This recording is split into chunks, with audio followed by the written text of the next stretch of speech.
Revesti-vos da armadura de Deus, Efésios capítulo de número 6.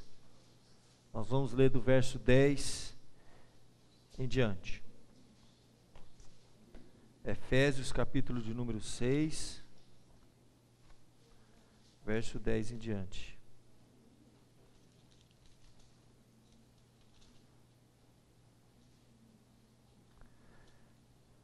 Diz assim a palavra de Deus: quanto ao mais, sede fortalecidos no Senhor e na força do seu poder, revesti-vos de toda a armadura de Deus, para poderdes ficar firmes contra as ciladas do diabo. Porque a nossa luta não é contra o sangue e a carne, e sim contra os principados e potestades, contra os dominadores deste mundo tenebroso, contra as forças espirituais do mal nas regiões celestes. Portanto, tomai toda a armadura de Deus, para que possais resistir no dia mau, e depois de terdes vencido tudo, permanecer inabaláveis. Estai, pois, firmes, cingindo-vos com a verdade, vestindo-vos a couraça da justiça, calçai os pés com a preparação do evangelho da paz, embraçando sempre o escudo da fé, com o qual podereis apagar todos os dardos inflamados do maligno. Tomai também o capacete da salvação e a espada do Espírito, que é a palavra de Deus, com toda oração e súplica, orando em todo tempo no Espírito, e para isto vigiando com toda perseverança e súplica por todos os santos, e também por mim, para que me seja dada, no abrir da minha boca, a palavra para com intrepidez fazer conhecido o mistério do Evangelho, pelo qual sou embaixador em cadeias, para que em Cristo eu seja ousado para falar, como me cumpre fazê-lo. Até aqui, meus irmãos. Vamos pedir a bênção de Deus. Revesti-vos, pois, de toda a armadura de Deus. O que Paulo, o apóstolo Paulo, queria dizer com esse texto aqui? Nós vamos ver juntos hoje à noite, se Deus permitir. Ó Pai querido, muito obrigado, Senhor, mais uma vez por esta oração que estamos agora dirigindo, pedindo discernimento, pedindo a Tua direção, pedindo a Tua orientação, Senhor, para que Teu Espírito Santo fale ao nosso coração. Nos mostre, Senhor, a Tua vontade. Guia-nos, ó Pai, na Tua palavra. Desvenda os nossos olhos, dê-nos entendimento, discernimento de um assunto que é tão mal compreendido, Senhor, no meio do povo de Deus, muitas vezes. Às vezes distorcido, ó Pai, por fanáticos. Às vezes, ó Deus, não é crido em hipótese alguma por céticos. Mas o Senhor nos dê essa noite, ó Pai, entendimento espiritual. Se existem esses desafios, essas dificuldades espirituais, que o Senhor nos dê clareza, Senhor, entendimento, para compreendermos a Tua palavra. Perdoa, Senhor, os nossos pecados, é que eu te peço a Tua bênção, em nome de Jesus. Amém. Muito bem, gente. O que o apóstolo Paulo estava falando aqui? Eu vou dizer para vocês primeiro o seguinte: os maiores desafios que nós enfrentamos são aqueles que nós não vemos, tá? Aqueles problemas que nós não... Porque quando a gente vê o problema, é fácil. Você está vendo o problema, você tem uma noção da dimensão daquele problema, do poder de fogo daquele problema, daquele inimigo. Você consegue fazer uma avaliação, mas lutar contra um inimigo invisível é a coisa mais difícil. Nós sabemos que estamos vivendo uma época de terrorismo, né? E a maior dificuldade do terrorismo, a gente sabe isso, é lutar contra um inimigo invisível e imprevisível. Antes era muito fácil, havia uma guerra contra uma nação, todo mundo sabia onde a nação estava, a dimensão, o poder de fogo, a capacidade, todos os recursos. Havia um trabalho muito profundo de espionagem, né? Você vê isso muito em filmes, mas é uma verdade. Existem espiões que estão lá, o tempo todo querendo conhecer o inimigo, como é que ele é, que arma nova que ele está lançando, para a gente ter uma outra arma para poder se defender. Isso existe. Mas nós vemos hoje uma guerra muito difícil. que é uma guerra contra o terrorismo, que é um inimigo invisível e imprevisível. Ele está em todos os lugares. Você tem na região da Europa muitos ataques terroristas, você teve nos Estados Unidos, você vê aquela luta que vive lá, os soldados vivem lá no Oriente. E nós aqui no Brasil temos um outro tipo de terrorismo, né? Nós não temos aquele terrorismo da Al-Qaeda e do IRA, lá do Irlã, mas nós temos um outro tipo aqui, né? Nós temos os PCCs da vida, nós temos quem é mais antigo aqui se lembra lá da, como é que chamava? Comando Vermelho, olha que tirou da minha boca. Esse é antigo, né? Comando Vermelho, né? Sempre teve, era um tipo de organização que atacava. Você está vendo hoje, eu fiquei muito triste hoje, né? Lendo uma reportagem que foi morta ontem, né? A 90, né? Policial, era uma mulher, foi morta na frente da sua casa, na frente da sua filha, pelas costas, executada com 10 tiros, né? Número 90, terminou ontem. Ontem foi 90, né? Então, tá demais, né? A maior chacina do estado de São Paulo até 2 dias atrás, né? Foi aqui, do nosso lado, aqui na Vila Isabel, descendo aqui perto do Expo, né? Expo Center aqui. 7 pessoas executadas. Essa guerra que a gente não sabe com quem é, contra quem, é uma coisa confusa, né? E a gente vive essa violência, que é uma guerra também invisível e imprevisível, né? É uma coisa terrível. Tanta gente inocente vai morrer, porque as reações geralmente são desproporcionais, e é uma confusão muito grande.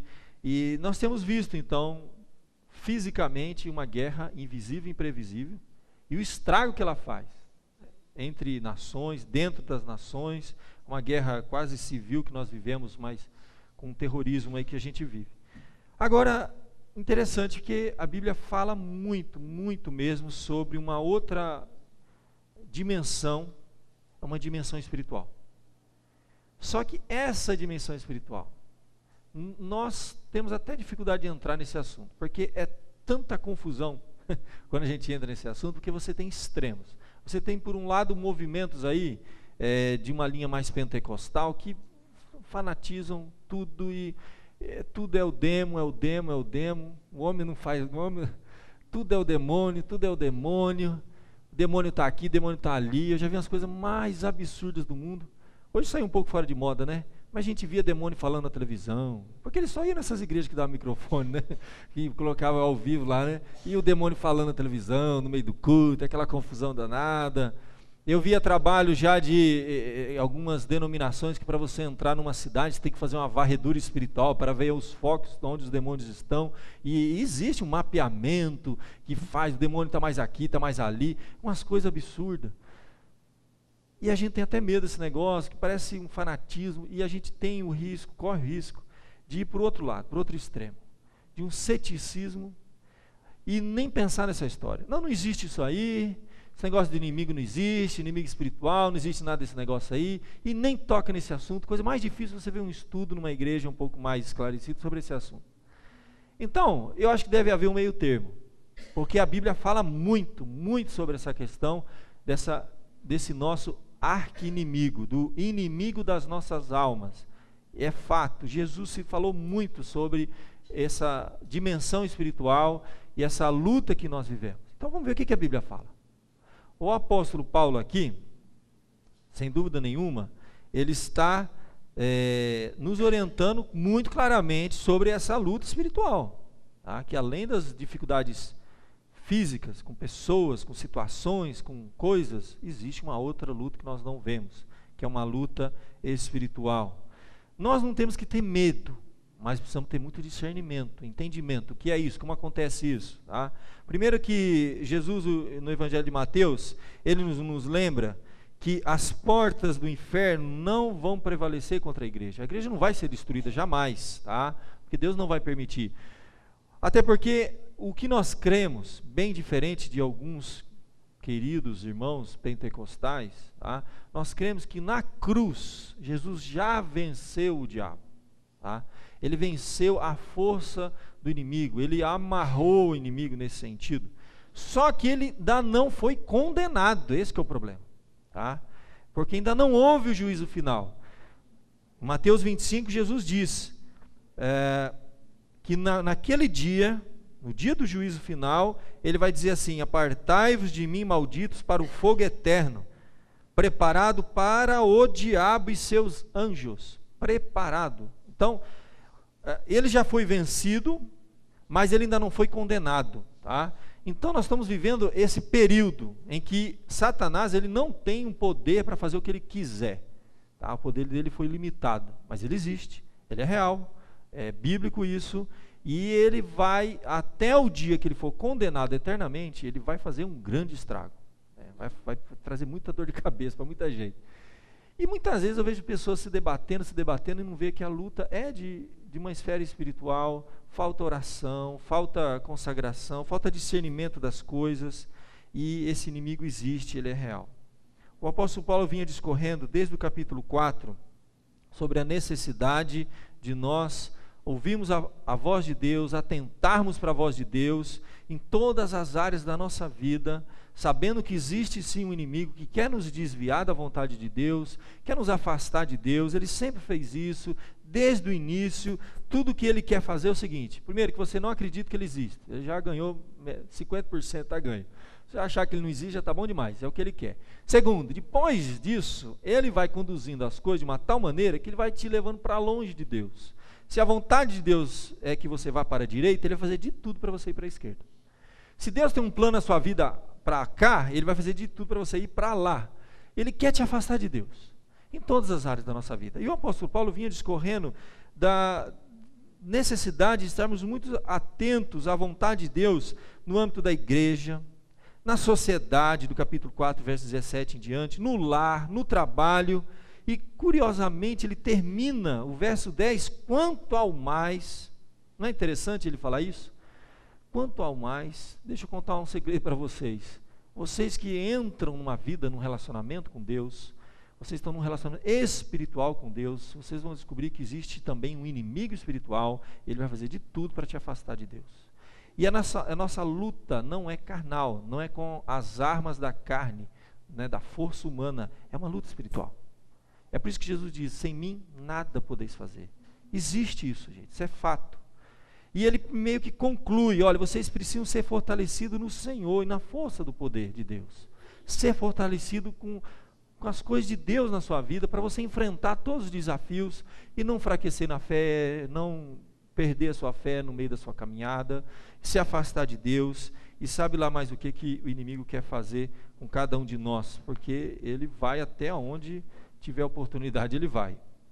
Então ele começa falando da necessidade de nós nos fortalecermos no Senhor e na força do seu poder. O que significa isso?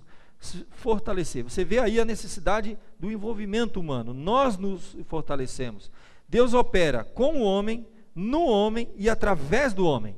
É uma responsabilidade nossa, sim. Muitas passagens bíblicas mostram os apóstolos, os personagens bíblicos buscando na sua força humana as forças espirituais. Aí vem o lado humano nosso. Por exemplo, Paulo na carta aos Colossenses, ele diz assim: olha, por isso que eu também me afadigo, esforçando-me o mais possível, fadiga humana mesmo, ele buscando, segundo a sua eficácia, que opera eficientemente em mim. Então, existe esse lado humano, de eu buscar os meios de graça, buscar a direção de Deus na minha vida, mas sabendo que a eficácia de Deus é que opera em nós. É por isso que ele vai dizer no verso 11, revesti-vos da armadura de Deus, de toda a armadura de Deus, para poder ficar firme diante das dificuldades, dos problemas que nós enfrentamos. Revesti-vos de toda a armadura de Deus, para ficar firme contra as ciladas do diabo, porque a nossa luta não é contra o sangue e a carne, sim, aí ele vai falar das forças espirituais do mal. Sabe que cilada do diabo aqui é uma palavra grega, metodeia. O diabo tem métodos, tá? Uma boa tradução seria se ficar firme contra os astutos métodos do inimigo. Ele tem método, ele tem estratégias, tá? Ciladas são situações que nós podemos ser colocados em que a gente não vê saída, entende? Situações que vão nos prejudicar muito, porque o inimigo, ele não tem poder para nos separar totalmente de Deus, ele não pode, mas o que ele puder fazer para nos perturbar, ele vai fazer. Sabe? Imagina uma pessoa que não pode tirar daquele carro que você tem, ele não pode, mas o que ele puder fazer para te infernizar, ele vai fazer. É mais ou menos isso que acontece com ele. O que ele puder fazer para infernizar a sua família, ele vai fazer. O que ele puder fazer para infernizar o seu casamento, ele vai fazer. O que ele puder fazer para infernizar todas as áreas da sua vida. Isso existe, isso é fato. Ele não tem poder para te destruir, mas ele tem poder para te perturbar, te prejudicar, né? E aí, eu acho interessante, porque esses truques, essas estratégias que ele usa, né? Paulo vai falar um pouquinho mais para frente, na carta aos Coríntios, num outro texto, ele diz que as nossas armas, para lutar contra isso, não são carnais. Ele diz assim, ó, em 2 Coríntios 10, verso 3, porque embora andando na carne, somos humanos, gente, carne e osso, estamos aqui, nós não militamos segundo a carne. Se você é uma pessoa espiritual, se você tem Deus com você, uma coisa que Paulo está dizendo, apesar de você andar na carne, você é um ser humano, você não luta segundo a carne, você não usa a força do homem para resolver algumas coisas. Porque as armas da nossa milícia não são carnais, ele fala, e sim poderosas em Deus, para destruir fortalezas, anulando sofismas e toda altivez que se levanta contra o conhecimento de Deus, e levando cativo todo o pensamento à obediência de Cristo. Deixa eu explicar o que Paulo está dizendo aqui. Parece complexo, mas não é não. Ele está dizendo o seguinte, gente. Existe esse inimigo. Ele tem métodos e estratégias de trabalhar com a gente. E ele usa uma palavra interessante, sofisma. Sofisma é a palavra grega, logismo, lógica, argumento. Tá? O que o inimigo mais faz, sabe o que quer? Argumentar com a gente. Através de várias situações, ele vai mudando valores, que é uma coisa que mais destrói uma família do que mudar valores. Valores que Deus estabeleceu, o inimigo vem trabalhando de tempos em tempos para mudar valores, princípios, nos fazer colocar contra o quê? Contra a vontade de Deus. Ele usa da lógica, do argumento. Sempre foi assim, sempre foi assim. Ele começa a mostrar para o homem, para a mulher, fala, olha, não é bem assim não, olha, veja bem, aquela situação que apareceu ali para você é uma grande oportunidade. A gente vê isso em filme, em desenho, né? O diabinho senta do lado aqui e começa a falar. Não é assim que ele faz, né? Ele não senta do seu lado e começa a falar. Ele trabalha de uma maneira muito mais complexa, tá? Ele vai mudando no nosso contexto, a nossa visão, ele vai nos cegando, ele vai nos conduzindo para um caminho, que a gente menos percebe, olha onde eu fui meter, olha o que eu fui fazer. Olha, gente, eu quero saber o que vai ser daqui a 10, 20 anos. O mundo que nós estamos deixando para os nossos filhos. Você tem noção do que vai ser esse mundo para os seus filhos? Você tem noção do que vai ser? Porque se você olhar bem o que vem acontecendo na sociedade, nesse mundo, é o seguinte, está se mudando leis. A gente não pode mais pôr nossos filhos para trabalhar, que é contra a lei, porque tem gente que abusa, eu sei. A gente não pode mais corrigir os nossos filhos.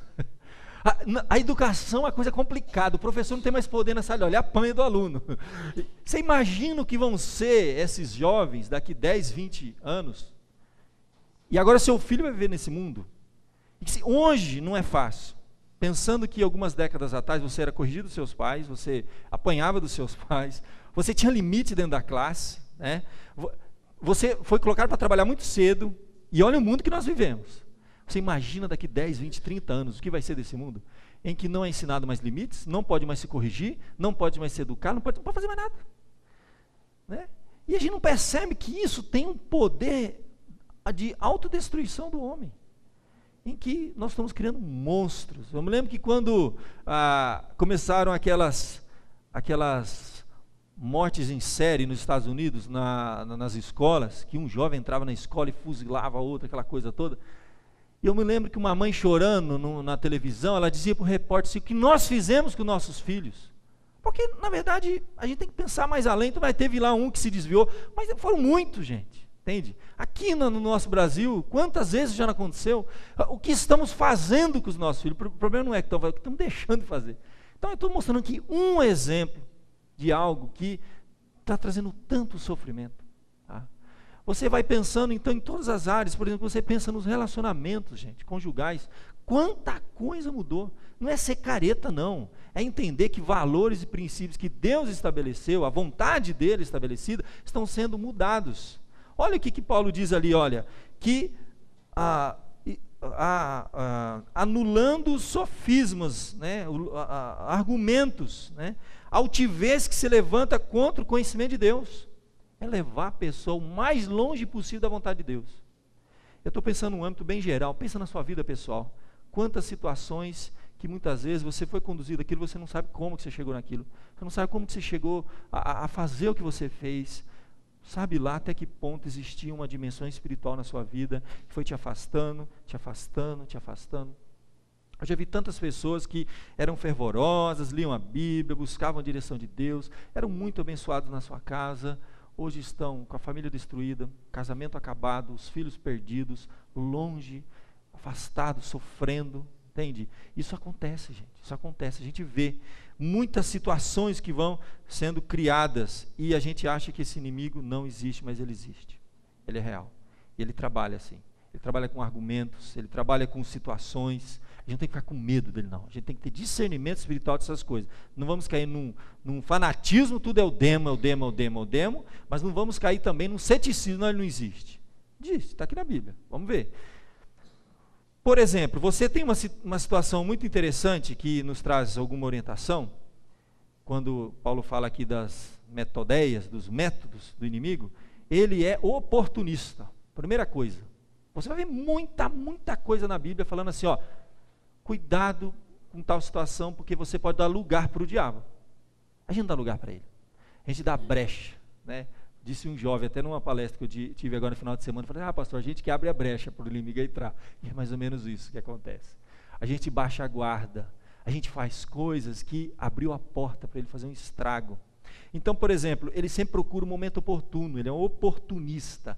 Ele está o tempo todo esperando você ter um momento de fraqueza e que você dá uma relaxada e ele entra. Ou então um momento de fraqueza devido a alguma situação que você está vivendo. Por exemplo, o próprio Senhor Jesus foi muito tentado pelo diabo. A gente tem aquela passagem clássica que ele estava no deserto, depois de 40 dias, ele não foi no primeiro, não foi no segundo, não foi no terceiro, ele esperou 40 dias sentadinho, porque no 40º dia, humanamente falando, todas as forças de Jesus estavam esgotadas, ele não tinha mais forças, né? Ele estava no limite do seu jejum, da sua oração, da sua provação no deserto. Aí que ele aparece. Ele aparece para quê? Para tentar conduzir Jesus para onde? Para longe da vontade de Deus, sempre assim. Aí ele começa a mostrar assim, mas você não é filho de Deus? Transforma essas pedras em pães. E ele vai conduzindo, né? E ele vai trabalhando. E eu sei que Jesus vai resistindo, e ele consegue resistir ali àquela situação. E olha que coisa interessante, passadas que foram as tentações de toda sorte, Lucas 4, verso 13, apartou-se dele o diabo até momento oportuno. Ele é oportunista. Se ele vê que você estiver firme e forte com Deus, ele não perde tempo, ele não gasta cartucho à toa, ele é oportunista e estratégico, ele olha, está fraco, eu vou lá, e tenta, não, ele não está não, ele está bem com Deus, ele está em oração, e Deus está com ele, e aí ele recua, até quando? Momento oportuno, achar um outro momento que ele possa investir. Isso existe, gente, Jesus viveu isso, só que Jesus é o Filho de Deus, ele via o diabo, a gente não vê, entendeu? Sabe lá em que momento da sua vida você está esgotado nas suas forças, é aí que o inimigo vem, usando às vezes uma pessoa, para falar tudo que você não podia ouvir aquela hora, para criar tudo de pior, para acabar com você, mas é aquela hora que você vai explodir, você vai fazer uma besteira, é aí que o inimigo está trabalhando. Gente, ele é muito mais astuto do que a gente imagina. O apóstolo Pedro, falando sobre isso, ele diz assim, olha, por isso, sede sóbrios e vigilantes, sóbrio, sobriedade, está sempre atento, vigiando, isso existe, isso é real. O diabo, vosso adversário, é um adversário, a gente pensa que a gente não tem inimigo, tem sim, a Bíblia diz que tem, anda em derredor como um leão que ruge, procurando alguém para devorar, ele está procurando um distraído, sabe, um filho de Deus distraído, ele está procurando, e o que ele puder fazer para acabar com a sua vida, vai fazer, isso é bíblico. Aí ele diz, resistir firme na fé, certos de que sofrimentos iguais aos vossos estão se cumprindo na vossa irmandade espalhada pelo mundo. Gente, situações que a gente dá brecha, muitas situações. Olha que coisa interessante. Na carta aos Efésios, um pouquinho antes do capítulo 4, verso 26, Paulo vai falar, por exemplo, a ira. Todas as fraquezas que nós temos, o inimigo ele aproveita ela. Então, por exemplo, ele fala assim, irai-vos e não pequeis. É possível a gente se irar e pecar, e fazer uma besteira, entendeu? Você pode se irar com uma pessoa, ela dá um soco na cara dele, depois se enrolar todo, entendeu? Dar um tiro, fazer alguma coisa. Você pode se irar e controlar aquela ira e conseguir superar o problema. Ele fala, irai-vos e não pequeis. Não põe o sol sobre a vossa ira. É quando a gente alimenta a ira. E olha o que ele diz na sequência do verso. Nem deis lugar ao diabo. Por que é a ira? Endureceu o coração. Ficou com ira, com ódio daquela pessoa. Pôs o sol, ou seja, passou o outro dia, aquilo cresceu, você vai fazer uma besteira. Você já está dando lugar para o inimigo. Está abrindo a porta e falando, vem, toma conta da situação. Vai que é tua. Você está dizendo, é isso. São situações mais cotidianas. A gente imagina o diabo, ou naqueles fanáticos que ficam falando, o diabo está aqui, o diabo está ali, ou nesses filmes hollywoodianos. E, gente, esquece, o diabo trabalha no dia a dia, no cotidiano, nas coisas comuns da vida, usando as nossas fraquezas. A pessoa está irada, trabalha, porque se isso crescer e colocar o sol sobre isso, isso vai longe, deu oportunidade. Ele vai entrar e fazer um estrago. As coisas mais improváveis. Ele vai falar no mesmo texto, por isso, deixando a mentira, fale cada um a verdade com o seu próximo, porque somos o mesmo do outro. Quem que é o pai da mentira, gente? A Bíblia fala claramente, o pai da mentira, o diabo. Que é coisa que mais faz estrago, quando você conta uma mentira, você abriu uma brecha, o inimigo vai entrar e vai fazer um estrago. E o tamanho, não sei, é da vontade dele. Abriu a porta, deixa ele entrar e deixa ele fazer um estrago. Gente, eu nunca vi uma mentira não fazer um grande estrago dentro da casa de Deus, quando há uma mentira, mas olha, abriu uma comporta, entra o diabo e faz um estrago, família, sofrimento. Gente, olha, você não tem ideia o que uma mentira tem poder, porque quem é o pai dela? É o diabo. É mesmo que você dizer, diabo, agora é a tua vez, vai, entra e faz o estrago. As coisas mais improváveis, quando Paulo vai orientar sobre a privação sexual, marido e mulher, você acredita nisso? O diabo está preocupado com a minha vida sexual, gente. Que coisa. Eu estou achando que o diabo está uma coisa. Não, ele está preocupado com o dia a dia. Ele conhece as nossas fraquezas. Quanto tempo ele tem de vida? Quantos anos que ele convive com o ser humano? Ele está estudando o ser humano há milhares de anos, gente. Né? Se um psicólogo, um terapeuta, passa alguns anos na faculdade, alguma experienciazinha de algumas décadas, ele já conhece um pouco o ser humano. O bicho é o cão, rapaz. Ele está há milhares e milhares de anos estudando a natureza humana. Quais são as tentações, quais são as inclinações, o que agrada, o que desagrada. Olha que coisa interessante, quando Paulo vai falar na primeira carta aos Coríntios, quando ele fala sobre o relacionamento conjugal, ele diz assim, capítulo 7, versículo, não vos priveis um ao outro. É o homem e a mulher se privar na vida sexual, gente, olha que coisa séria. Salvo talvez por mútuo consentimento, por algum tempo, para vos dedicar à oração, uma causa maior, tá? Uma causa maior, e novamente vos ajuntardes. Sabe para quê? Ele continua, para que Satanás não vos tente por causa da incontinência. O diabo está preocupado com a minha vida sexual? Tá. Você acredita nisso? Ele está preocupado com isso. Ué, quer coisa que destrói mais uma família? Ué? O diabo vê que o camarada e o marido e a mulher brigaram. 1 semana, 2 semanas, 3 semanas, 4 semanas. A mulher está subindo em tamanho com as paredes. O homem está babando. Aí o diabo vai direitinho ali, rapaz. Vai pôr aquela secretária bonita, dando em cima dele. Ele vai armar o círculo ali. O cara cai que é um patinho. É o diabo, gente. E a mulher, naquela hora que se insinuou, ela é do mal, claro, ela queria aquilo mesmo, é do mal, mas eu estou falando que o inimigo, ele trabalha, está aqui, olha, ele vai vos tentar. Você está entendendo como que acontece esse negócio? Ele trabalha, ele percebe todas as áreas da sua vida. O cara está passando dificuldade financeira, de repente começa a aparecer um monte de oportunidade para ele, enriquecimento ilícito, mas parece que é uma maravilha, o tempo todo, né? É assim que o inimigo trabalha, ele é oportunista, então, gente, são milhares e milhares de textos que eu podia mostrar na Bíblia para você, como o inimigo anda ao derredor procurando uma oportunidade. Ele começa a ver aquele filho de Deus, faltou um domingo, 2, 3, já faz quase um mês que ele não lê a Bíblia, ele quase não ora, já brigou com a mulher, está irritado, está cabeça quente, já teve um problema lá no trânsito, teve um problema, mas rapaz, esse aí está um patinho na minha mão, eu vou fazer o que eu quiser com ele, e vai lá e faz, rapaz. Pode ver. Quando você fez alguma besteira que você se arrependeu, pode olhar para trás que havia uma série de coisas que vinham acontecendo, você não está percebendo. Você vai percebendo as coisas. Discernimento espiritual. As coisas foram acontecendo. O inimigo foi trabalhando. você foi sendo infernizado aqui, infernizado ali, uma situação ocorreu aqui, você estava fraco, você estava distante, uma série de coisas foi acontecendo para no final, no ápice, a gente faz uma grande besteira. Ou a gente vai, desculpa os termos populares, chutar o pau da barraca, geralmente a gente faz isso, depois se arrepende, ou a gente já vai, né, soltar a franga mesmo, fazer uma outra besteira pior ainda.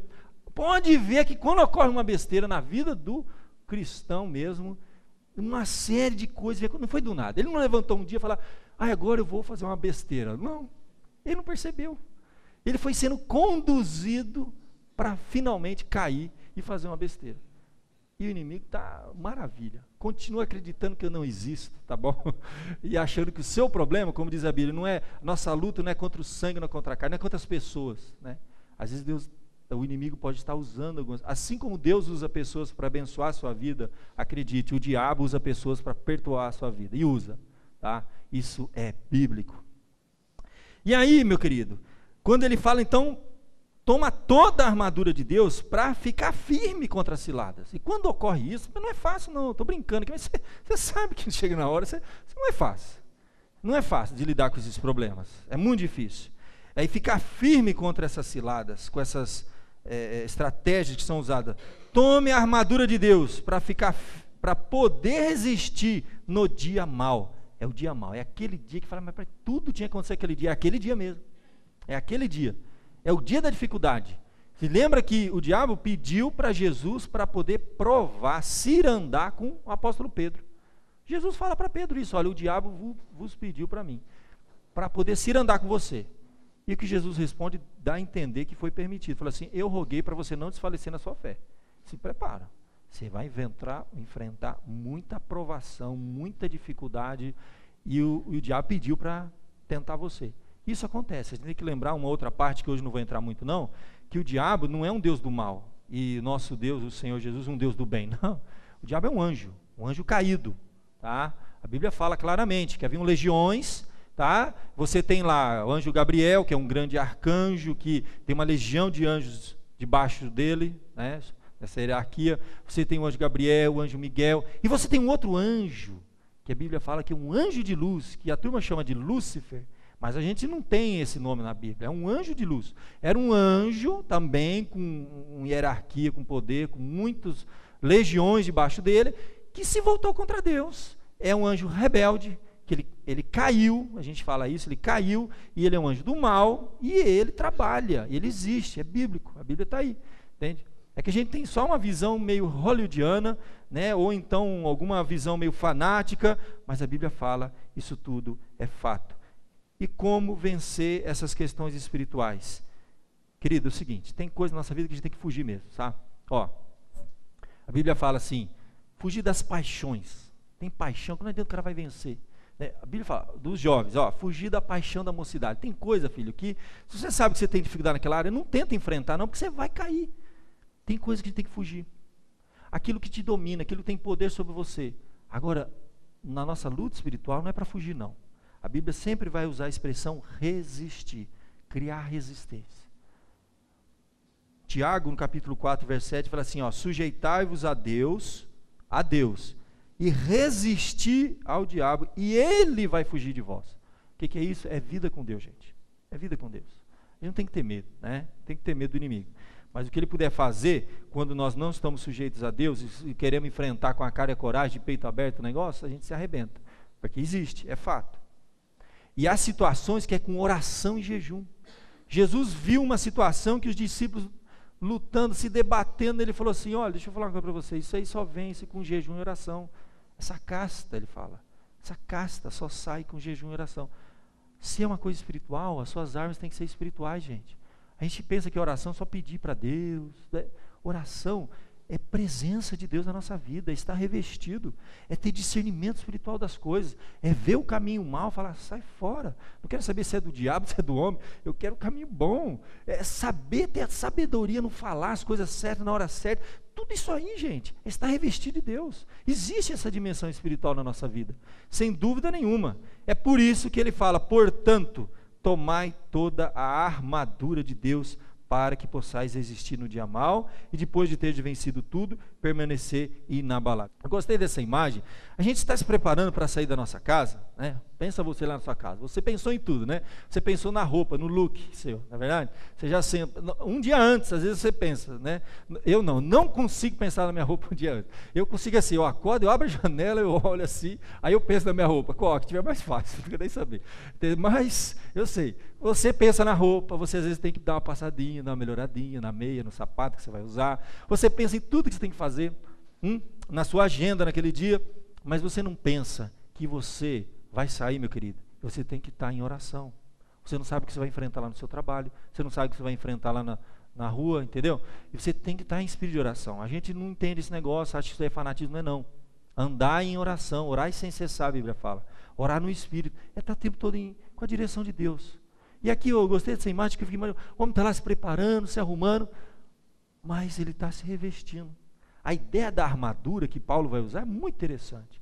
É alguém que está em oração ali, ó, Senhor, eu vou, ora pelas pessoas que você vai encontrar, ora pelos negócios que você vai fechar, ora pelas coisas que você vai ter que fazer aquele dia. É pedir, gente, é dia a dia, não pense que é uma luta, que o diabo vai vir com uma espada, vai vir um trovão do raio do céu, não é nada, filho. O diabo vai trabalhar nas coisas mais cotidianas, mais improváveis na sua vida, para te perturbar. E você precisa ter esse discernimento espiritual. E aí é por isso que Paulo entra com essa figura da armadura, que eu acho muito interessante, para poder resistir no dia mau. E a armadura que ele vai descrever é uma típica armadura romana. É uma figura, uma imagem que ele coloca aqui no texto, muito interessante, que nos ajuda a aplicar isso na nossa vida. Muito prática, a Bíblia é muito prática, muito simples, né? A gente complica, a Bíblia é muito simples.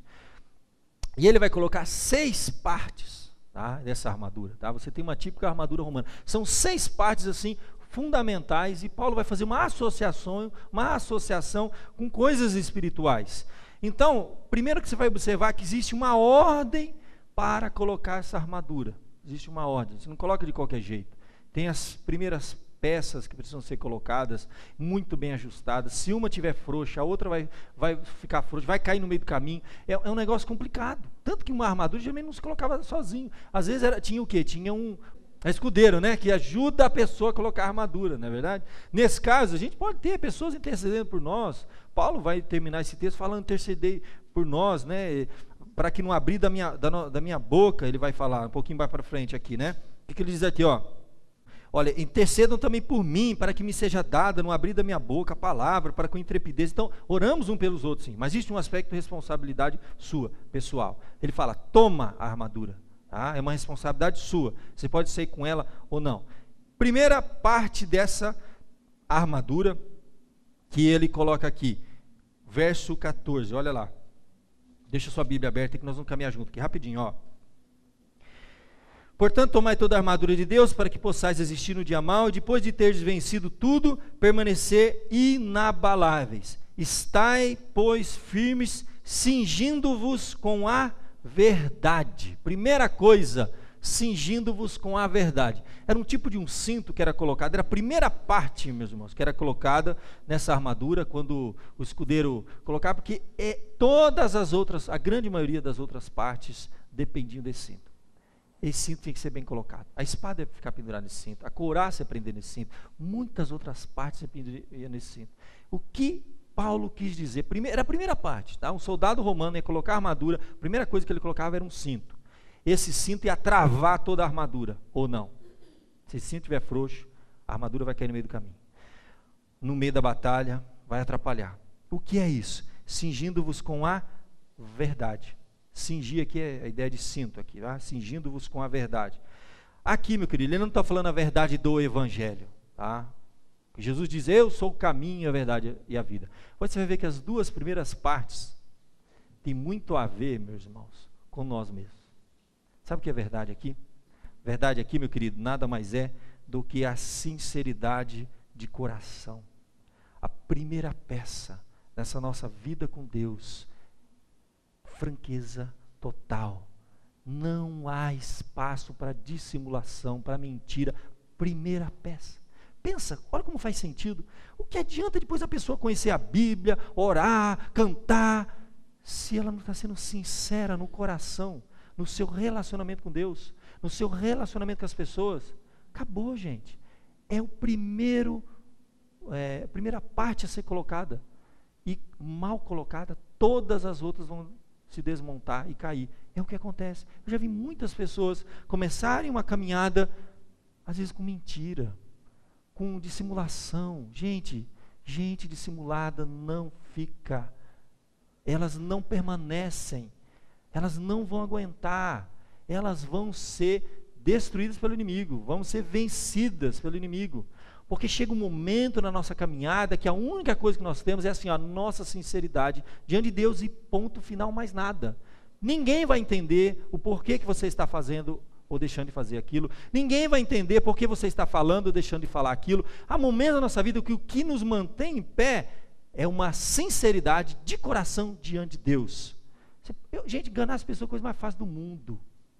Dissimular, fazer chantagem, isso é a coisa mais fácil. Enganar as pessoas é a coisa mais fácil do mundo. Tem pessoas que são crédulas, elas estão abertas, elas acreditam, um chorinho, mas ganha muita gente. O negócio é o seguinte, no íntimo, no coração, diante de Deus, chega uma hora na nossa vida, é na intimidade, é a primeira coisa, é dobrar o joelho, de porta fechada, você e Deus. Como está a tua vida com Deus?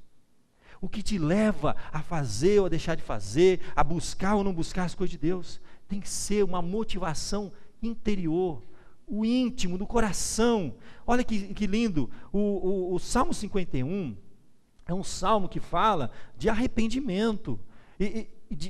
Gente, a gente, nas nossas mensagens, venha como está, Deus é misericordioso, Deus perdoa. Filho, Ele perdoa coração arrependido. Ele perdoa coração sincero, que reconhece que é pecador e precisa de mudança, senão Ele não perdoa. Salmo 51 é o salmo do perdão. E o que Deus mais se compraz? O verso de número 6 diz assim: eis que te comprazes na verdade no íntimo. Na verdade do íntimo do coração. O que mais alegra a Deus é um coração sincero. Ainda que pecador e sincero. Como aconteceu com o rei Davi. Ele, quando foi confrontado com os seus erros, com as suas falhas, ele não ficou inventando história, não, porque sabe, dando desculpa, porque isso, porque... Ele só falou assim, eu pequei. Ele assumiu. Segunda coisa que ele fez, pediu para o profeta Natan, que foi quem confrontou ele, falou assim, rogue a Deus por mim. Sinceridade de coração.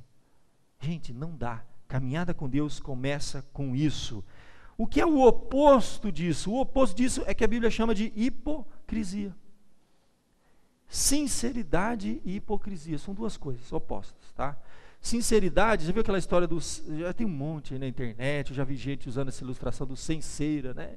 Aquela história que você tinha no passado, móveis que eles não eram encerados, né? Então eles eram o que eram, estava lá, você via as falhas, você via os defeitos. Então quando era colocado à venda, colocado na frente da loja assim, coisa muito antiga, né? Aí e estava escrito, às vezes em latim lá, sem cera, né? Não tem cera. Sincero, é isso, é sem cera. As pessoas olham e veem que tem falha, sim, tem falha, está lá, está claro, tá vendo? Você vê a marca da madeira, o furo lá que o cupim comeu, sem cera, porque a cera apaga tudo, tá vendo esses bancos aí? Se você olhar com calma, você vai ver que eles foram trabalhados, entendeu? É passado um produto, depois uma cera, porque do jeito que vem, do jeito que é arrancado da árvore, é cheio de falhas, sem cera. E por isso que Jesus, ele bate tanto nessa tecla, olha, a palavra de você tem que ser sim, sim, não, não. O que é isso? Sim, sim, não, não. Interessante isso aí, né? A Bíblia diz assim, que nós precisamos ter convicção de quem nós somos, onde nós estamos, o que nós queremos, porque existe o oposto, que é o ânimo dobre. A Bíblia usa muito essa ideia de ânimo dobre. Sabe o que é? É uma pessoa inconstante nos seus caminhos. Uma hora é uma coisa, outra hora é outra coisa. Então é aí que Tiago, por exemplo, ele fala da nossa vida. Ele fala assim, olha, que nós vamos colocar diante de Deus tem que ser com fé, não duvidando, pois quem duvida é semelhante à onda no mar, impelido e agitado pelo vento. Não suponha que esse homem alcançará do Senhor alguma coisa. O homem de ânimo dobre ele ora uma coisa, ora outra, inconstante em todos os seus caminhos. Isso aí para Deus. E ele vai falar então no Tiago capítulo 4, verso 8, chegai-vos a Deus e ele se chegará a vós outros, purificai as mãos, e vós que sois de ânimo dobre, limpai o coração. É quando a gente reconhece, fala assim, Senhor, é uma área da minha vida que eu preciso trabalhar, estou colocando o cinto aqui, e está faltando sinceridade no meu coração. As motivações minhas não estão coerentes. Então, a Bíblia dá oportunidade, se achegue a Deus, e Ele vai se achegar a nós. E se tem alguma coisa que não está claro diante de Deus, não está cristalina a coisa, está meio nebuloso ainda, limpa o coração. Como? Lamenta, chora, confessa. Ele fala, converta o vosso riso em pranto, a vossa alegria em tristeza, humilhai-vos na presença do Senhor, e Ele vos exaltará. Perdão. Deus perdoa. Um coração sincero, que reconhece as suas fraquezas, que coloca diante de Deus. Gente, é a primeira peça dessa armadura. Colocou ela bem ajustada, acertou tudo com Deus, colocou, Senhor, isso aqui, ó, pá, resolvido. Vamos para a próxima, senão nem vai. Não vai. Eu vejo gente pegando a espada da palavra de Deus na mão, achando que o cinto lá frouxo. No meio da batalha, esse cinto vai cair. A couraça vai sair, vai perder a espada, vai ser um rolo, vai levar uma espadada que... É isso que acontece, a figura é essa, gente. São pessoas que começaram a caminhada cristã, faltava só uma coisinha, filho, verdade. Se tem mentira, coloca diante de Deus, pede perdão, porque é uma comporta que é aberta para o inimigo, e ele faz um grande estrago. Quando eu estou lidando com uma pessoa que começa com mentira, fala, filho, desculpa, mas não dá para caminhar junto não. Ou a pessoa se arrepende e muda, ou acabou. Porque isso aí não tem critério para nada. Isso aí não, Deus me livre. Isso é um inferno. Não dá. Deus nem começa a fazer nada. Verdade no íntimo do coração. Resolveu esse problema? Vamos para a segunda parte da armadura. A segunda parte, vestindo a couraça da justiça. Sabe o que é isso? A primeira, meu querido, é coração, é íntimo com Deus. A segunda, couraça da justiça, não é a justiça que vem do alto de Deus, a justificação, nada disso não. Vida justa com Deus. É diante dos homens. A primeira é diante de Deus, íntimo, do coração, é o cinto. A segunda parte é uma couraça. O soldado usava, que esse negócio aqui, está vendo? Esse peitoral aí, cada um dá um nome a esse negócio. Era uma proteção que ia do pescoço até as coxas. Tinha duas partes, na frente e nas costas. A pessoa estava protegida, na frente e nas costas. Ela era presa no cinto. Se não há verdade no íntimo, irmão, o que vai adiantar? Se o cinto estiver frouxo, essa couraça vai ficar frouxa. Uma coisa depende da outra, não dá. Então começa com a sinceridade de coração. Trabalhou esse negócio? Agora vem a parte externa. Por isso que a Bíblia fala sempre, diante de Deus e diante dos homens. Eu posso fazer alguma coisa diante dos homens, mas não, diante de Deus não é real aquilo. Não há sinceridade no íntimo, não adianta de nada, não adianta de nada. Posso enganar algumas pessoas durante algum tempo, mas isso não se sustenta. Não se sustenta. É preferível sofrer o dano no início, reconhecer os problemas, confessar e deixar, e depois, meu querido, como a Bíblia diz, Deus te exalta, do que sustentar uma coisa que não é verdade e lá na frente vai ter problema. A segunda parte é vida justa. Quem tem vida com Deus? Nós somos pecadores, gente. Tem hora que a gente fala, eu sei. Mas, gente, o que é vida justa? Pensa de uma maneira muito prática. Com os jovens lá, foi muito fácil, né? Já logo foi colar na prova, está tendo Enem aí. São as coisas do dia a dia, gente. Ser justo, simplesmente. É dar a cada um o que é devido. O que é certo, o que é errado, acabou. Ser justo. Simples. Uma coisa muito simples. Às vezes, a gente querendo ser justo, nós julgamos pelas aparências. Nós não avaliamos realmente as coisas. A coisa mais difícil é a gente ser justo. Pensa que é fácil ser justo? Não é não. O tempo todo você colocar diante de situações que você tem que ter critério, você tem que avaliar, você tem que julgar situações. E muitas vezes nós julgamos errado as coisas. Nós, muitas vezes, nos colocamos contra uma pessoa que está sendo justa e somos a favor de uma pessoa que está sendo injusta. E é muito fácil esse engodo aí, é muito fácil a gente entrar nesse engodo, é muito difícil você ter esse discernimento. Muitas vezes nós somos colocados diante de situações de oportunidades que nos é dada para ganhar um dinheirinho a mais, para fazer um negócio de maneira injusta. É muito difícil, gente. Fala a verdade. No dia a dia, não é verdade? Como nós temos oportunidades, ainda mais num país como o nosso, hein? Como é difícil você ser justo. Ó, gente, quem tem negócio aqui sabe. coisa mais difícil no mundo é o cara ser um empresário hoje no Brasil. E ele dizer, não, eu sou justo, pago todos, ele fala, quase todos os meus impostos. É a coisa mais difícil do mundo. Mas é um desafio para nós. Você quer a bênção de Deus na sua vida, filho? Comece com a sinceridade do íntimo e seja justo em todas as áreas da sua vida que você puder. Com a graça e a misericórdia de Deus. Pede ajuda de Deus para ser justo nos seus negócios, para ser justo nos seus relacionamentos, para ser justo. É muito difícil, não é fácil. Mas a segunda parte é essa, couraça da justiça.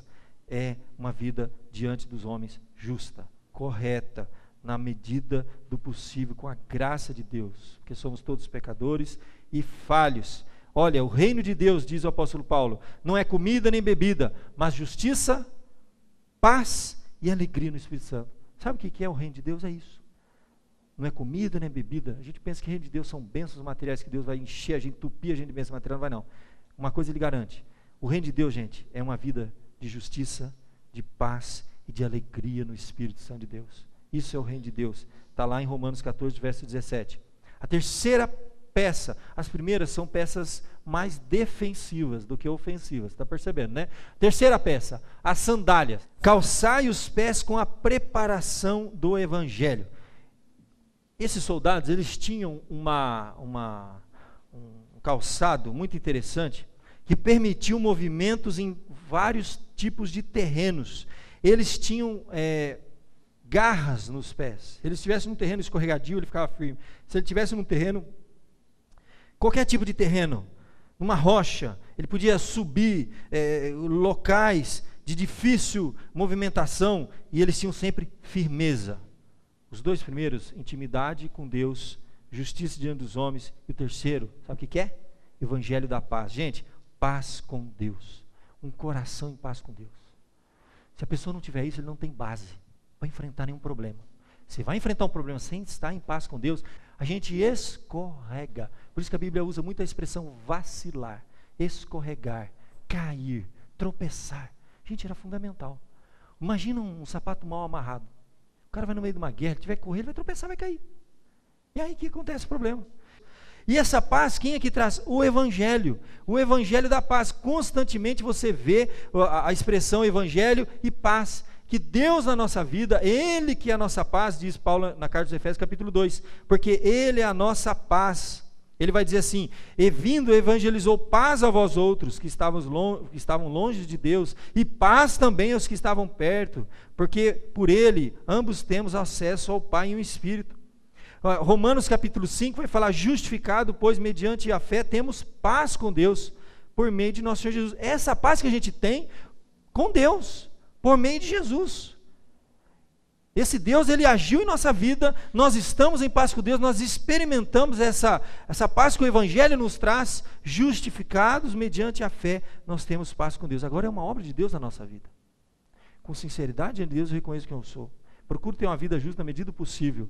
E eu aceito esse Evangelho, o Evangelho da paz, que me perdoa, porque muitas vezes eu não consigo ser justo como eu quero. Muitas vezes eu não consigo ser o que eu quero ser, mas eu tenho essa paz que vem de Deus, que eu sou justificado, perdoado. E aí sim, meu querido, eu posso entrar nessa batalha. Eu já tenho 3 partes. A quarta, embraçando o escudo da fé. Por que usar essa expressão escudo? Interessante.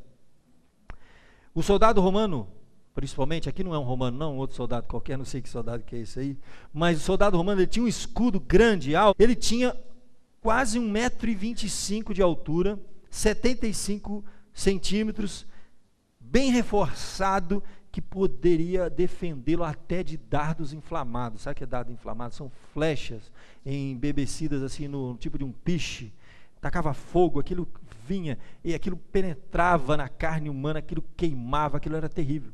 E olha que a passagem bíblica diz assim, que você tem que ir embraçando, você tem que estar com ele no braço, não pode deixar de lado, o escudo da fé, com o qual você poderá apagar os dardos inflamados do maligno. O inimigo lança dardo inflamado, tá? Ele te deixa em parafuso às vezes. São coisas que vêm e ficam queimando, sabe? Quando você não vai dormir, você não dorme, aquilo está queimando. A Bíblia fala, não andeis ansiosos de coisa alguma, tudo seja reconhecido diante de Deus com oração, súplica, ação de graça. É vida com Deus, filho. Fé. É fé em Deus. Ele lança dúvidas. Será que você é filho de Deus mesmo? Será que você está com Deus? Será que Deus te ama? Se Deus te amasse, Ele não permitisse você passar o que você está passando. Dardos inflamados, que ficam martelando na nossa cabeça, nos perturbando, nos jogando em situações de risco. E é pela fé, meus queridos, que muitas vezes nós vamos ter que enfrentar. É por isso que Hebreus 11 fala muito disso, que foram pela fé que essas pessoas subjugaram reinos, praticaram justiça. Foi pela fé que eles enfrentaram o fogo, a espada, na fraqueza tiraram força, se fizeram poderosos na guerra, puseram em fuga exércitos estrangeiros. Estou usando um exemplo lá no passado, mas pela fé. Fé é confiança, gente. É crer que Deus está com você, aconteça o que acontecer. Nada poderá te afastar de Deus, porque você está com Ele. Você tem fé, você tem confiança, você caminha com Ele, você pode vencer as ciladas do inimigo, os métodos do inimigo. Aconteça o que acontecer, você tem que usar essa fé. Essa fé não é uma figuinha não, que as coisas torcem que vai acontecer, não, é confiança em Deus e dependência, é entregar a sua vida para Deus. Todas as áreas da sua vida estarem entregues para Deus, confiar e depender totalmente de Deus. A quinta, meus irmãos, ele fala do capacete da salvação. Sabe o que é o capacete da salvação aqui? Era uma das peças mais defensivas, mais fundamentais da armadura de um soldado. A mais importante para proteger a cabeça. Você pode ter tudo, meu irmão. Se tiver com a cabeça desprotegida, uma espadada bem dada na cabeça de um soldado no meio de uma guerra, não sobra nada. Ele pode ter uma espada que é uma maravilha, pode ter um escudo. Capacete, gente. Ele usa aqui salvação. Isso é muito importante, gente. Você tem que ter convicção que você experimentou a salvação em Cristo. Não pelos seus méritos, não porque você é capaz de alguma coisa, não porque você é bonzinho demais e Deus te salvou, não. Porque Deus provou o seu amor para você, em que Cristo morreu por você na cruz do Evangelho. A pregação, a mensagem que você recebeu no seu coração, você tem essa salvação. É uma esperança que nós temos em toda e qualquer situação. Paulo vai dizer em 1 Tessalonicenses: nós, porém, que somos do dia, sejamos sóbrios, revestindo-nos da couraça da fé, do amor, e tomando como capacete a esperança da salvação. Gente, isso é o que mais dá força para a gente. É quando você está nas situações mais difíceis na sua vida, você sabe, Deus se revelou para mim, Deus está comigo, eu sou um filho de Deus. A Bíblia chega a dizer que nada poderá me separar do amor de Deus. Está lá na carta aos Romanos. Nem a vida, nem a morte, nem principados, nem potestades. É crer que o Senhor te ama. Você tem que realmente ter essa paz, é um capacete. Isso é tudo, gente. Se não tiver isso aí, está perdido. Nós vamos enfrentar os problemas nessa vida, e Jesus chega a dizer assim: olha, você não tema aquele que mata o corpo e não pode fazer mais nada. Você tem que temer aquele que pode fazer perecer no inferno tanto a sua alma como o seu corpo. Ele está falando de provações, de dificuldades nessa vida. Não tem que ter medo de ninguém, não. Eu tenho que ter medo de Deus, nesse sentido, de temer a Deus. Se eu temo a Deus, acabou. Porque Deus é que tem poder sobre tudo, Ele é que é soberano. Ele que vai permitir ou não as coisas na minha vida. Então, se eu tenho isso na minha vida, eu enfrento qualquer coisa. Com fé, com esperança da salvação. Deus está comigo. Aconteça o que acontecer, Ele está comigo todos os dias. Nunca nos deixará só, nunca nos desamparará. Essa fé, essa confiança que nós temos. E por fim, meu querido, se você tem essa fé, você tem experimentado essa salvação, isso é real na sua vida, você crê que nada poderá te separar do amor de Deus, está em Cristo Jesus, como diz Paulo na carta aos Romanos, capítulo 8, por fim, você toma a última peça dessa armadura, que é, diz, depois do capacete da salvação, ele vai falar a espada do Espírito, que é a palavra de Deus, que é um instrumento tanto defensivo quanto ofensivo. A espada que o soldado romano usava era uma espada curta, não é aquela espadão enorme que você não consegue fazer, não, mas uma espada fácil de manejar. A gente tem que ter conhecimento da palavra de Deus. A Bíblia chega a dizer que essa palavra é viva, ela é eficaz, ela é mais cortante do que qualquer espada de 2 gumes, que ela penetra até o ponto de dividir a alma, o espírito, juntas, medulas, e é apta para discernir os pensamentos e os propósitos do coração. Deus vai dizer que a sua palavra, lá para o profeta Jeremias, ela é fogo, ela é um martelo que esmiuça a penha. E na carta a Timóteo, Paulo vai dizer, para que nós sejamos o quê? Ele dirige a Timóteo, e se aplica a nós, evidentemente, possamos saber manejar bem a palavra de Deus.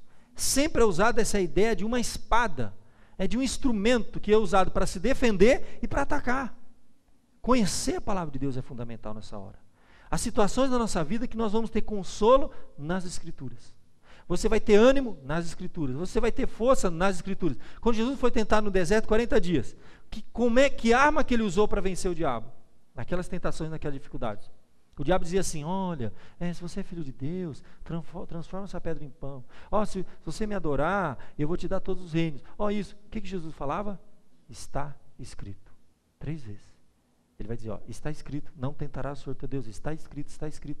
O próprio Jesus, aqui na terra, sendo tentado, ele não usava de um poder miraculoso. Pensa que Deus vai te dar um poder que você vai, a força, vai empurrar para longe. Não vai não. Você vai usar a palavra de Deus, que vai te trazer consolo na hora certa, vai te trazer convicção, vai te dar esperança para enfrentar qualquer problema nessa vida, sem desmaiar, sem esmorecer. Tudo volta para a palavra de Deus. Às vezes a gente precisa usar ela assim, e dizer como Jesus disse, está escrito, e eu creio no que está escrito. Você crê no que está escrito? Você crê que essa Bíblia que está na sua mão é a palavra de Deus? Se você crê nisso, você vai enfrentar qualquer problema. Se você não crê nisso, filho, você está desarmado. Você pode ter um belo escudo, você pode ter couraça, assim, tudo. Você não tem a espada. É a convicção de que ela é a palavra de Deus. Ela é, sim, poderosa para te dar forças para vencer qualquer obstáculo. A tua palavra é a verdade. Lâmpada, a Bíblia diz, para os nossos pés, e luz para o nosso caminho. Há momento que a gente está tão confuso, parece que a gente está assim, num beco sem saída, nas trevas. Filho, se volta para Deus. Deus não vai mandar um anjo trazer uma grande revelação. Deus vai orientar o teu coração, em sintonia com a palavra de Deus. Você vai vencer qualquer obstáculo. Aí sim, meu querido, você está totalmente armado. Você está com as 6 partes dessa armadura. O inimigo existe, ela é real. As lutas que você enfrenta, você tem que ter um discernimento um pouco mais espiritual das coisas. Não estou dizendo que tudo é o demo. Não. Você tem que ter discernimento do que está acontecendo na sua vida. Aonde que Deus quer te conduzir, quer te levar, e aonde que o inimigo está conduzindo a sua vida, às vezes para bem longe dele. Faça uma análise. Hoje você está mais perto de Deus do que você estava ontem. Se você hoje não está mais perto de Deus do que você estava ontem, não é um bom sinal.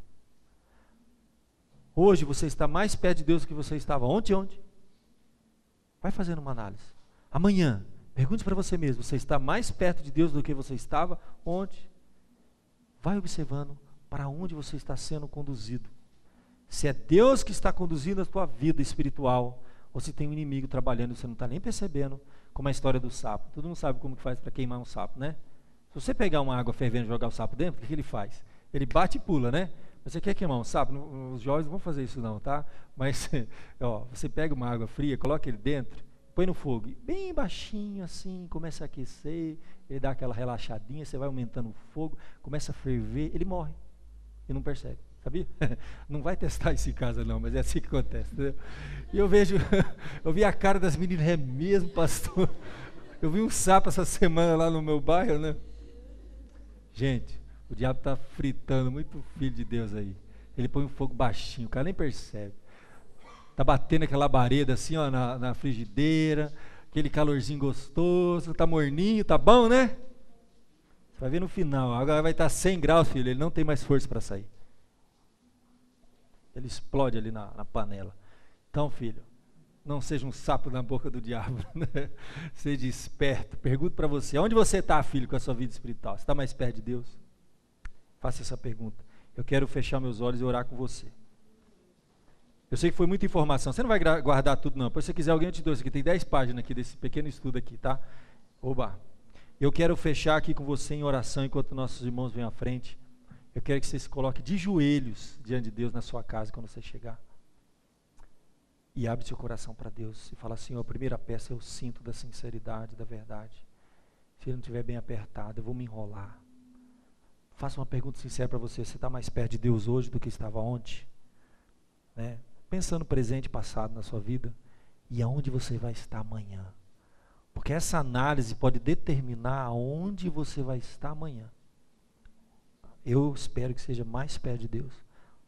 Mas acredite, você tem um adversário que vai fazer de tudo para você ficar mais e mais e mais longe de Deus. E a gente geralmente não percebe. Quando a gente percebe é tarde demais. Mas se Deus é por nós, quem será contra nós? Diz a Bíblia. Vamos orar? Os irmãos vêm à frente. Ó Pai amado, nós estamos na Tua casa essa noite e ouvimos uma mensagem que ela pode até não ser muito empolgante no momento, Senhor, mas ela pode ser vital para a nossa vida espiritual, Senhor. Existem sim lutas que estão, às vezes, além, Senhor, da nossa capacidade humana de compreender. Nós temos que reconhecer que há coisas que fogem, Senhor, da nossa capacidade realmente, Senhor, das nossas mãos.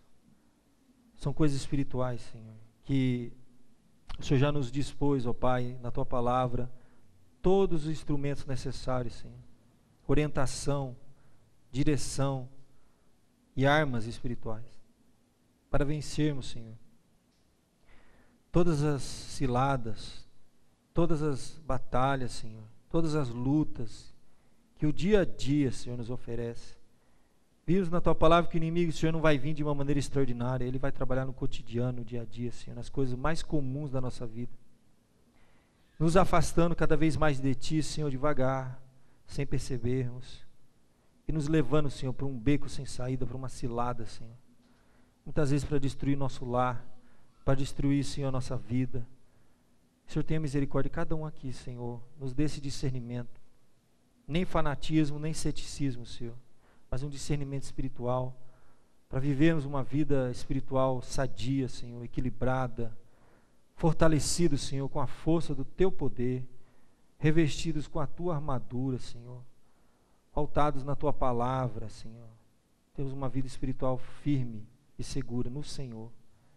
Tenha misericórdia de mim, tenha misericórdia de cada um aqui, Senhor, porque somos humanos, fracos, todos podemos tropeçar e cair a qualquer momento, Senhor, mas que o Senhor nos levante com a Tua mão, ó Pai, e nos mantenha firmes, Senhor, diante dos embates, para que possamos resistir, Senhor, sabendo que a nossa luta muitas vezes não são contra pessoas, mas contra uma força espiritual que está por trás de algumas pessoas.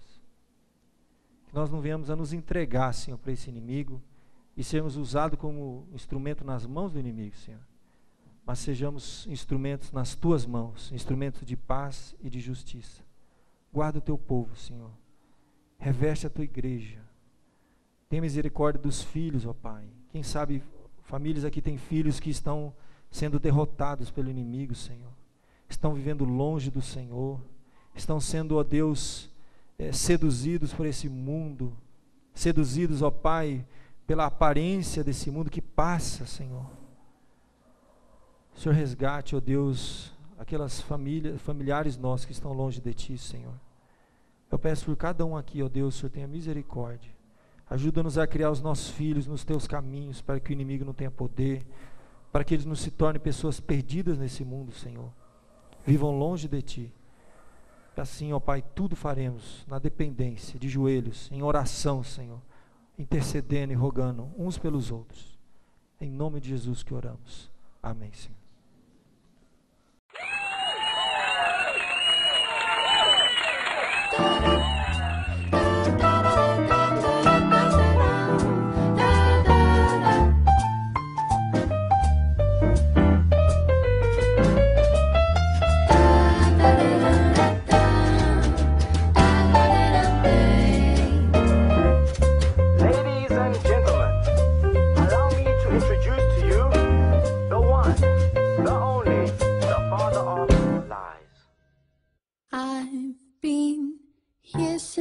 Beginning, know exactly how you work. I know all of your cravings, know what makes you go berserk. Been lying from the start just to make you play a part in my infinite rebellion against the Father God. Hate everything He is, and I make you hate Him too. Make you hate Him with your actions. It's so easy for me to do, 'cause you like it. Sin feels good for the ego, you love it. Oh, come on, baby, let your head going all the time. I'm winding you up like my perfect little puppet. You're my favorite robot. Welcome to the show, but I'm watching you, and all of hell is with me too, helping me make my life look true. Oh, and there is a lie that works everyone, everyone. A lie that opens up your heart so I can get me some more of your free will. I'm winding you, winding you. Give me the control, that's why I'm telling you, selling you anything, everything, appealing to your human way of being. And I use it all against you just to keep your eyes from seeing past the life you're living, past the moment you're in, past the pleasure of your sin or the cigarette you're smoking, choking on your lust. I'll make you drunk with pride, so deeply spun into my system that you won't see the light. Never mind that I'm drowning you, I keep deceiving you, 'cause I don't tell you about the God in heaven who loves you, who yearns for you. No, no, I don't tell you about the freedom of forgiveness and truth. Why would I tell you? Why would I tell you the truth?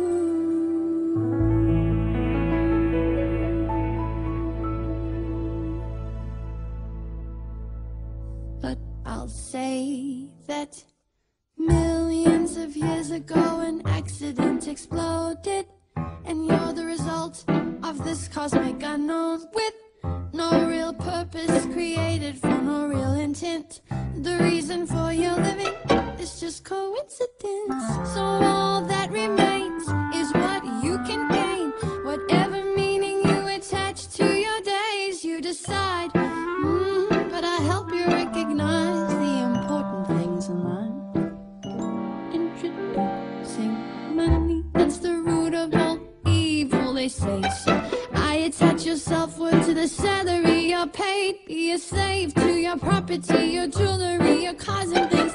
Advertise that lie up on the TV, so you want that bling. Selling bit by bit the little pieces of your soul, climbing up the ladder of economic control. Oh, the greed of man makes it so easy to pervert the Father's plan.